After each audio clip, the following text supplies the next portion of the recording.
के बीच में भाव ऐसा है कि ठाकुर जी को जो रुचिकर लगे वो गोपियों को लगना चाहिए और बेल आइकन दबा दीजिए। गोपियां कहती हैं यदि आपको हमको रुलाने से यदि आपको आनंद आता है तो हम रोएंगे, आप सुखी रहो बस। लेकिन किशोरी जी और ठाकुर जी के प्रेम में क्या है, बोले जिससे किशोरी जी रीझे हम वो क्रिया करें, और किशोरी जी का भी यही भाव, जिससे ठाकुर जी रीझे हम वो लीला करें। जिसमें श्याम सुंदर प्रसन्न है उसमें किशोरी जी प्रसन्न, और जिसमें किशोरी जी को सुख लगे वहां में ठाकुर जी प्रसन्न। गोवर्धन लीला कल भी मैंने सुनाई थी कथा के प्रारंभ में। उसमें भी प्रधानता यही थी कि श्री जी के दर्शन के हित के लिए ठाकुर जी ने 7 दिन 7 रात्रि पर्यंत गोवर्धन नाथ को धारण किया।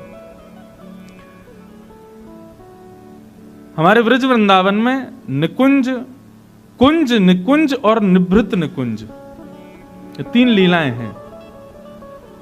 कुंज लीला वो है जो अधिकतर कथाओं में सब जगह सुनाई जाती है, सब लोग सुनते हैं। कुंज में सबका प्रवेश है, पर निकुंज में सबका प्रवेश नहीं है। निकुंज में श्याम सुंदर, किशोरी जी, सखियां और सखा। पर निवृत्त निकुंज में तो केवल श्याम सुंदर और किशोरी जी और जिसको वो चाहें उसको प्रवेश। तो कुंज की लीला जब गोवर्धन की है तो उसमें सब ब्रजवासी हैं, ठाकुर जी भी हैं, किशोरी जी भी हैं। पर निकुंज की लीला में जब गोवर्धन नाथ को धारण कर रहे हैं तो वहां पर केवल किशोरी जी, ठाकुर जी और अष्ट सखियां हैं, और 2-4 सखा हो रहे हैं जो रो रो के बेचारे आ गए भीतर, ठाकुर जी हमें ले चलो, हमें क्यों छोड़ जा रहे हो। लेकिन निभृत निकुंज में केवल श्यामा श्याम और कोई नहीं। वह भी गोवर्धन लीला में हुआ है कि जहां कोई भी नहीं था, अकेले ठाकुर जी खड़े और सामने अकेली श्री जी खड़ी है। और ये लीला इतनी अद्भुत संपादित हुई। एक चंद्रावली नाम की गोपी है। तो ठाकुर जी तो ऐसे हैं कि ठाकुर जी सबको सुख देते हैं। जितनी भी गोपियां हैं, चाहे वो ललिता विशाखा भले ही मुंह पे खूब गारी गलौज होती हो, एक दूसरे को मारपीट करवे को भाव रखते हो, लेकिन एकांत में ठाकुर जी उनको भी सुख देने जाते हैं। अब लोग इसमें मन में विचार कर सकते हैं कि ठाकुर जी सबको सुख क्यों देते हैं। वो सबको सुख इस भाव से नहीं देते कि वो सुंदर है या उसका गुण अच्छा है या उसका भाव अच्छा है। ठाकुर जी को ये भाव लगता है कि ये ललिता है, ये विशाखा है, ये चंद्रावली है, आदि आदि सखियां हैं, किसी ना किसी रूप में श्री जी के समीप रहती हैं।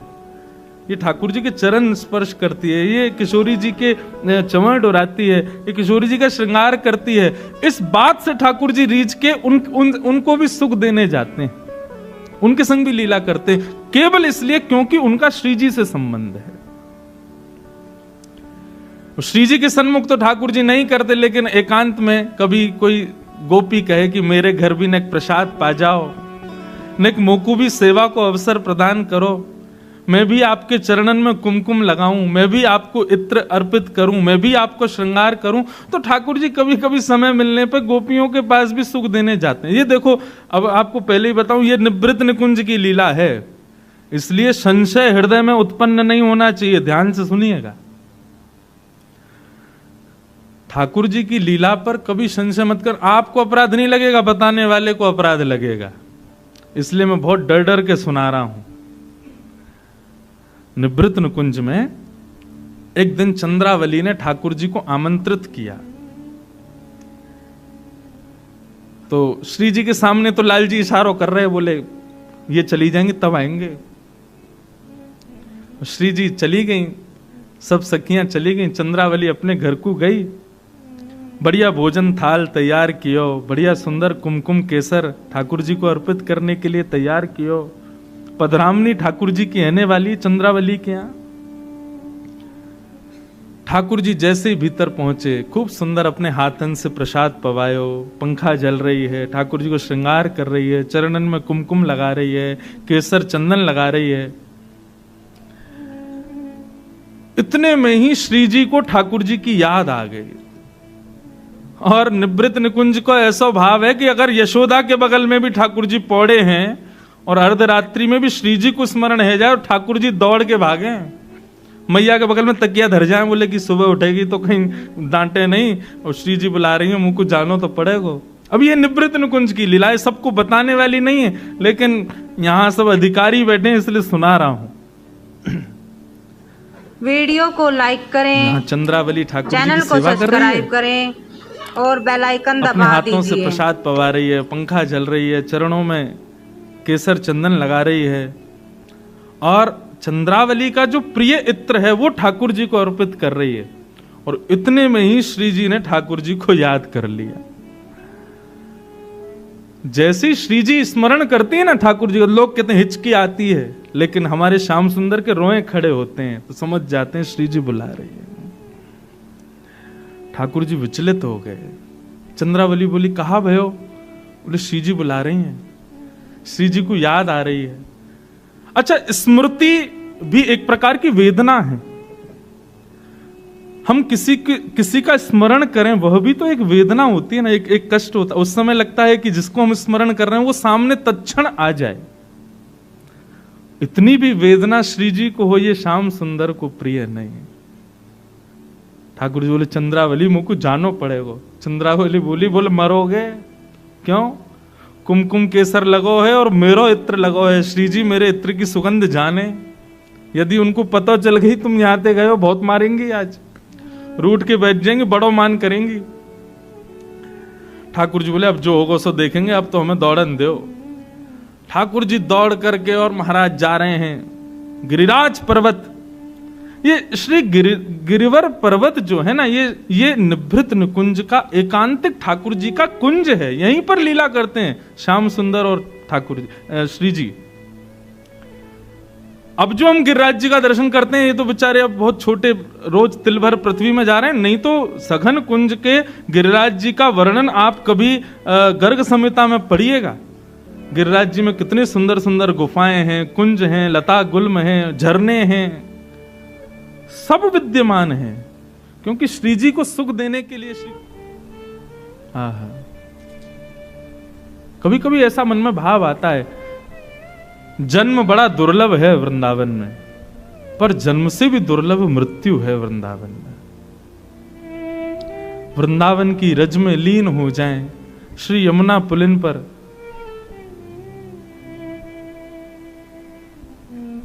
बहुत भाव आते हैं। Vrindavan is equal to Shri ji. Shri ji और वृंदावन दोनों में कोई भेद नहीं है। हमारो श्री वृंदावन स्वयं श्री जी ही हैं। कल हम और सर्वेश भैया बात कर रहे तो मन में भाव आयो, मैंने कि भैया हमारे वृंदावन में बिहारी जी, राधा वल्लभ जी, राधा रमन जी सबके दर्शन है, किशोरी जी कहाँ हैं? मंदिरन में ठाकुर जी बैठे हैं, लाडली जी कहाँ हैं? मैंने लाडली जी तो विचरण कर रही हैं, वृंदावन में सदा विहार करती रहती हैं।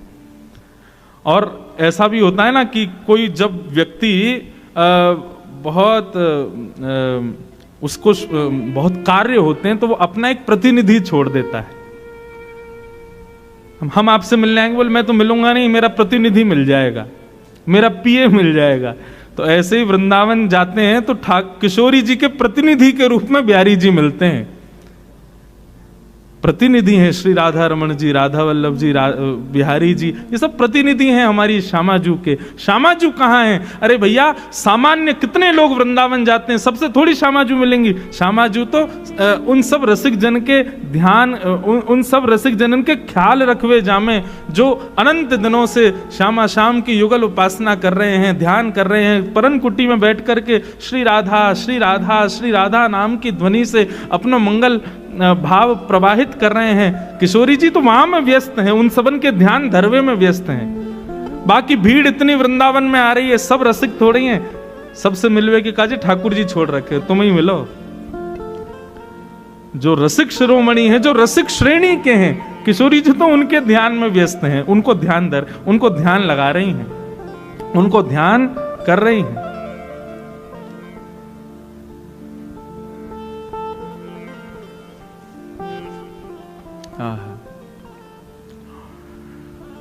तो ऐसी हमारी श्यामाजू और ठाकुर जी दोनों के युगल भाव को हम आप सब लोग श्रवण कर रहे हैं।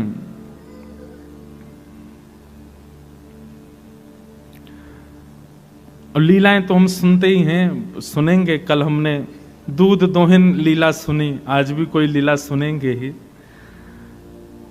पर उससे पूर्व कुछ भाव श्री जी के उस अद्भुत रूप के बारे में हम श्रवण करें।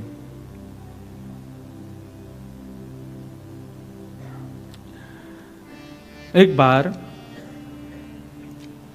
श्री नारद जी महाराज हिमालय पर महादेव के पास गए। बहुत ध्यान से सुनना। महादेव के सन्मुख नारद जी महाराज बैठे थे। देवादिदेव महादेव अत्यंत सुख में ध्यानस्थ बैठे थे। पर जैसे ही नारद जी महाराज आए तो नारद जी को देख करके महादेव के नेत्र खुल गए और स्वागत सत्कार किया, बैठाया, बोले विराजो और कैसे हालचाल पूछे। लेकिन श्री महादेव के मुख की आकृति से नारद जी अनुमान लगा पा रहे थे कि महादेव कुछ पूछना चाह रहे हैं, कुछ जिज्ञासा है शायद इनके हृदय में, कुछ जानने की अभिलाषा है। व्यक्ति का परिचय 3 वस्तुओं से होता है, नेत्रम, वक्त्रम, विकारेण। हमारे शास्त्र आज्ञा करते हैं कि किसी भी व्यक्ति से मिलो, सबसे पहले उसके नेत्रों पर ध्यान लगाओ। यदि नेत्र बहुत ज्यादा चंचल हैं, बहुत जल्दी जल्दी घूम रहे हैं, कभी यहां कभी वहां, तो समझो कि इसका मन जो है वो थोड़ा सा विचलित है। दूसरा वक्त्रम, उसकी वाणी सुनो। यदि बहुत ज्यादा बोल रहा है, संसारी चर्चाओं में कुछ ज्यादा ही रुचि रख रहा है, तो समझ लेना उसकी चैनल को सब्सक्राइब करें और बेल आइकन दबा दीजिए। चलना फिरना, उठना बैठना, यदि इन सब में भी स्थिरता नहीं है, मर्यादा नहीं है, तो समझ जाना कि इसका खान पान शुद्ध नहीं है। आप हमारे वृंदावन के रसिक जनों को देखो, उनके मुख की आकृति, उनके बैठने के चलने के ढंग पर ही हम लोग न्योछावर हो जाते हैं।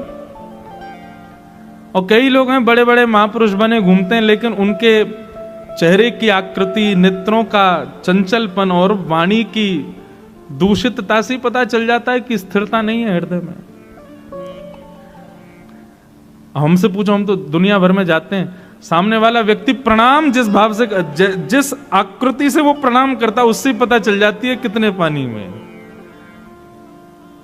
आजकल प्रणाम की बड़ी, एक हाथ से प्रणाम, और एक हाथ से भी कई लोग चरण नहीं छूते, घुटने के ऊपर ही छू देते हैं महाराज जी प्रणाम। तो नेत्रम वक्त्रम विकारेण, इससे पता चल जाता है। यदि कोई श्रुद्धि होगा, मतलब कोई विद्वान होगा, तो वो आपके नेत्रों से, वाणी से और आपके आकार विकार से ही पहचान जाएगा कि आप कैसे हो। नारद जी महाराज समझ गए, हे महादेव, आपके हृदय में कोई जिज्ञासा है क्या? सोचो, महादेव के हृदय में भी जिज्ञासा होती है। अत्यंत शोभनीय बनाने वाली ऐसी श्री जी को जब आप देखोगे, तब आपके मन को ठौर मिलेगी।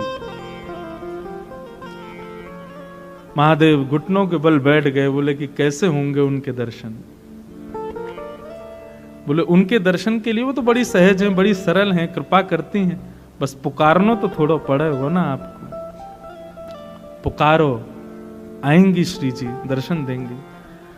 हमारे आप विश्वास माने, और कई लोग जानते भी होंगे, श्री जी का जितना गायन देवादिदेव महादेव ने किया, उतना किसी ने नहीं किया। राधा कृपा कटाक्ष कौन गा रहे हैं? महादेव गा रहे हैं। राधा सहस्रनाम, गोपाल सहस्रनाम आदि आदि कितने भावों में स्वयं श्री महादेव ही श्री जी के रूप को उजागर करते हैं, और किसी में सामर्थ्य ही नहीं है।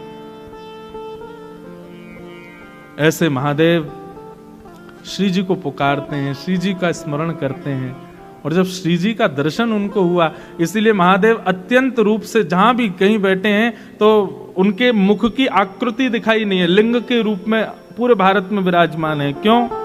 वो समाधिस्थ शिव हैं। किसकी समाधि में? बोले श्री जी की समाधि में। हमारे श्री जी के सबसे बड़े उपासक ही महादेव हैं। जब से देखी हैं वृषभानुजा, तब से ही समाधिस्थ बैठे हैं, एक आकार रूप में रहते हैं, और सदा भीगे देव हैं। सबसे प्रार्थना करते हैं भिगाते रहो हमको, हमारे ऊपर जल डालते रहो। मैं तो अपनी एक निज बात बताऊं, दुनिया के लोग महादेव के मंदिर में जाकर के ओम नमः शिवाय कह के जल चढ़ाते होंगे, हम तो श्री राधा वीडियो को लाइक करें, यही कह करके जल चैनल को सब्सक्राइब करें और अपनी एक बिल्कुल वास्तविकता बताऊं।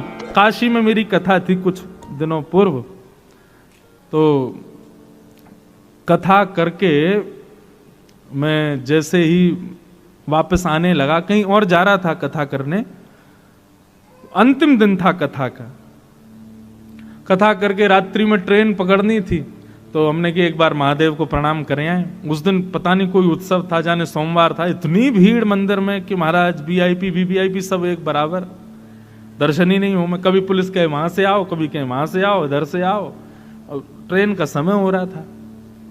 हमने कि शिखर को प्रणाम करके चले जाते हैं, भैया आप दर्शन तो भीतर होंगे नहीं, लेकिन शिखर को प्रणाम करते करते मन में भाव आ रहा हो, भूल गए वृंदावन में हम ब्रजवासी ने रोकवे तो मना कर दियो तुमको।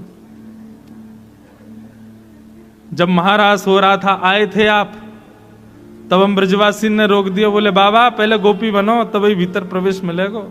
हम ब्रजवासी ने तुमको ब्रज में प्रवेश दिया और आज हम ब्रजवासी तुम्हारे बिना दर्शन के जा रहे हैं। सत्य बात बता रहा हूं मैं, ठीक है शिकायत करूंगा तुम्हारी, जाके ललता विशाखा थे शिकायत करूंगा, श्री जी थे। हम ब्रजवासी गए, काशी में जाकर कथा करी, दर्शन करवे गए, और बाबा इतना अहंकारी है वो, हमें दर्शन ही नहीं दे रहा, भीड़ में बैठो है। बस इतना कह करके मैंने देखेंगे अब क्या आई हो तुम वृंदावन में। और जैसे ही उठ के जाने लगा, इतने में ही पीछे से पुजारी जी आ रहे थे, वो एक आध दिन कथा में आए थे, तो उन्होंने कथा अरे व्यास जी आप, मैंने कि हाँ भैया हो गई कथा। मैंने हाँ बस जा रहे हैं दर्शन। मैंने कि कहाँ देखो इतनी भीड़, पुलिस कह रही है वहां से आओ वहां से आओ, ट्रेन का समय। बोले अरे हाथ पकड़े सीधे महादेव के पास।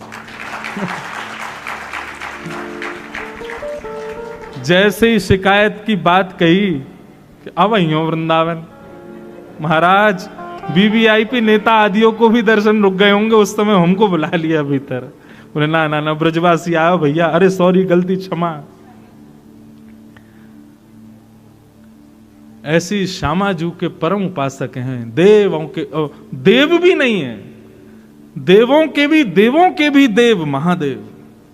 वो जिन श्री जी के चरणों का स्मरण करते हैं, तो सोचो श्री जी कौन है। आजकल के लोग फालतू सिनेमा देखते हैं, उसके बाद वृंदावन आते हैं। आपको श्री जी समझ आ जाएंगी? आपको ये अद्भुत प्रेम ये समझ आएगा कभी? कभी नहीं आ सकता।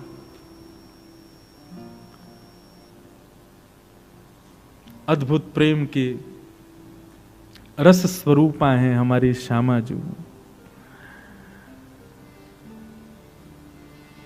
दोनों युगल सरकार मधुर चाल चलते भय आ रहे हैं, तभी जोर की हवा ब्यार बहे तो श्री किशोरी जी की अलकावलियां मुखमंडल पर आ जाती हैं, तो ऐसा लगता है मानो पूर्णिमा के चंद्रमा के आगे बादल आ गए हों, वह भी उसकी शोभा बढ़ा रहे हैं। लोचन चारु चकोर चिते हित पिबत अधीर न धीरे धीरे।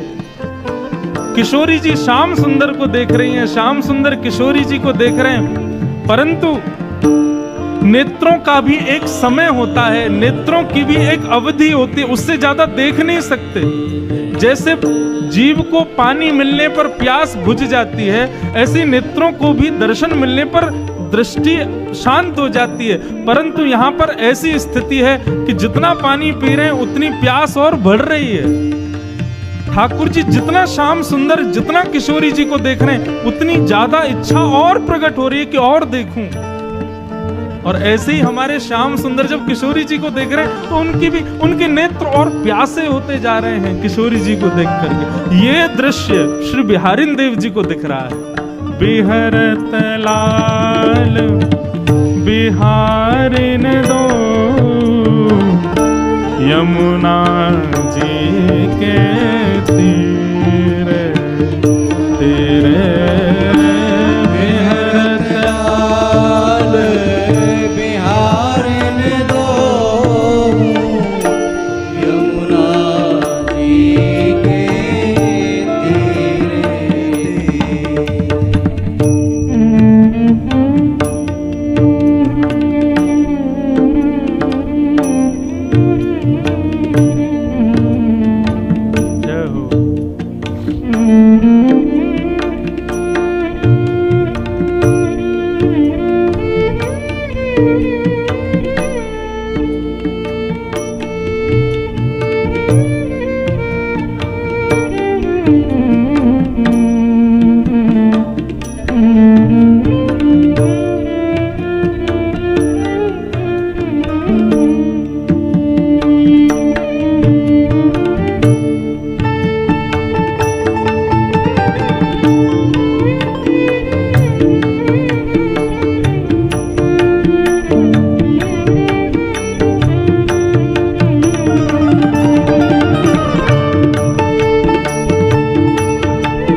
और बेल आइकन दबा दीजिए।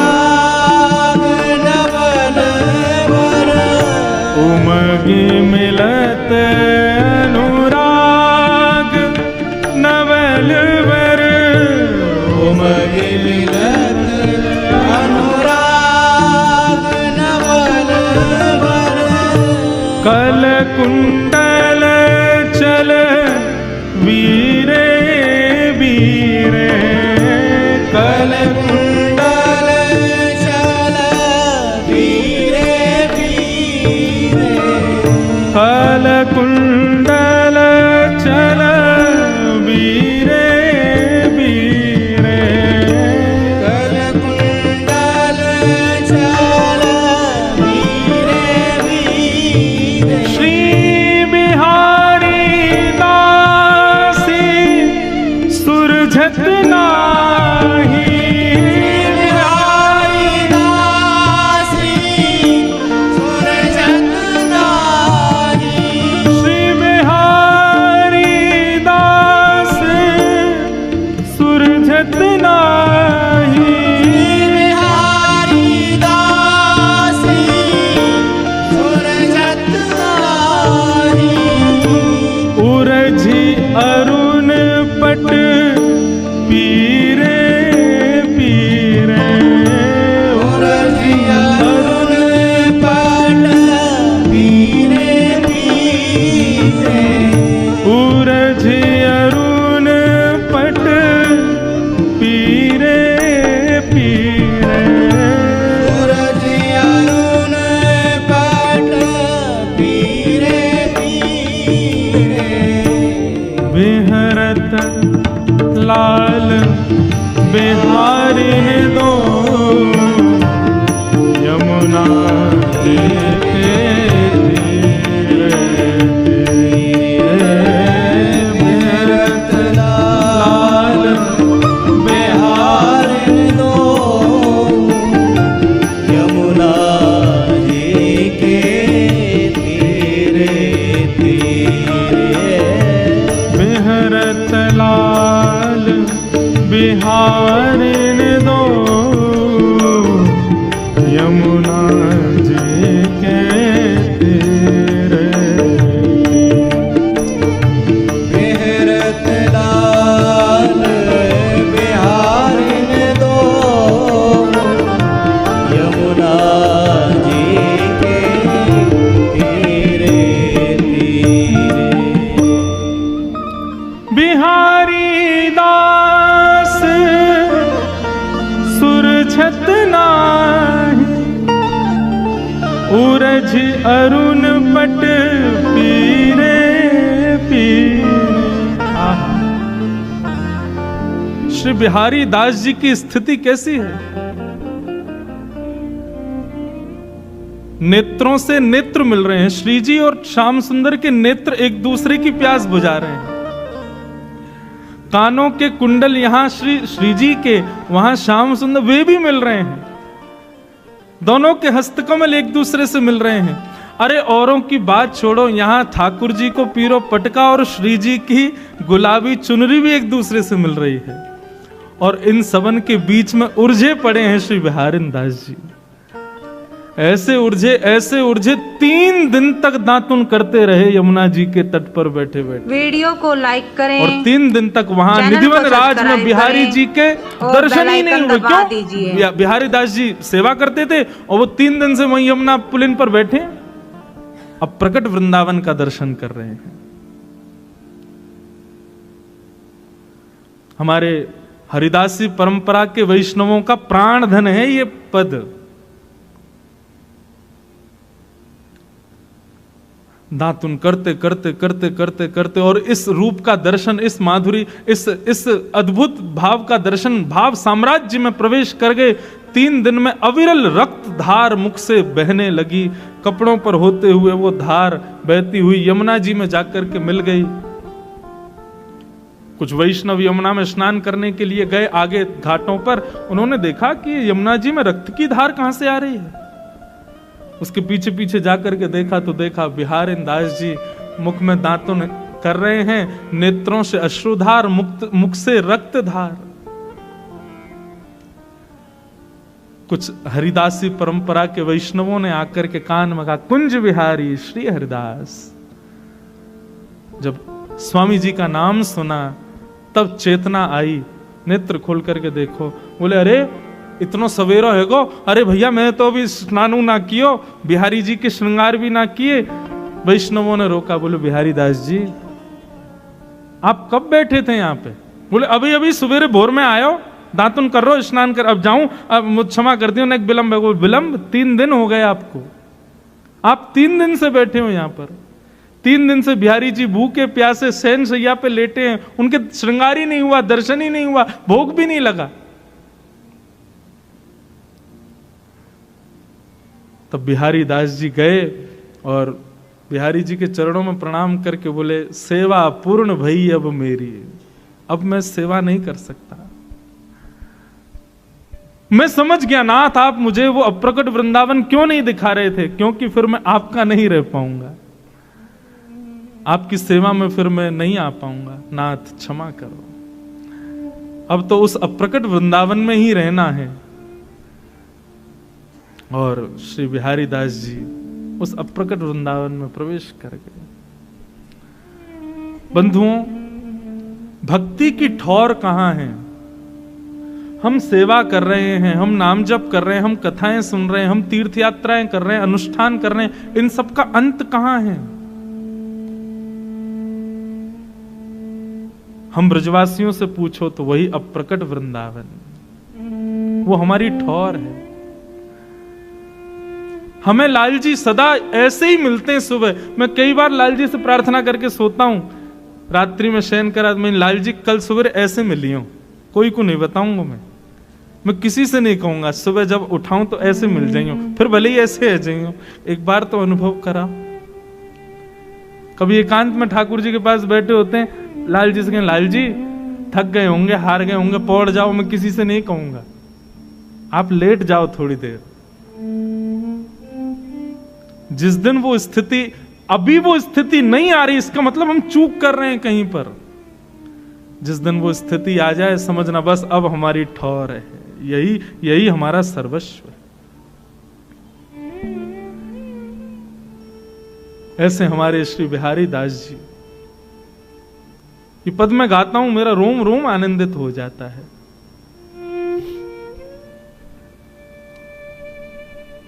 तब से हमारे बिहारी जी फिर गृहस्थियों की सेवा में आ गए, क्योंकि भैया ये विरक्तों के तो कोई पता ना है कब कहां चले जाएं।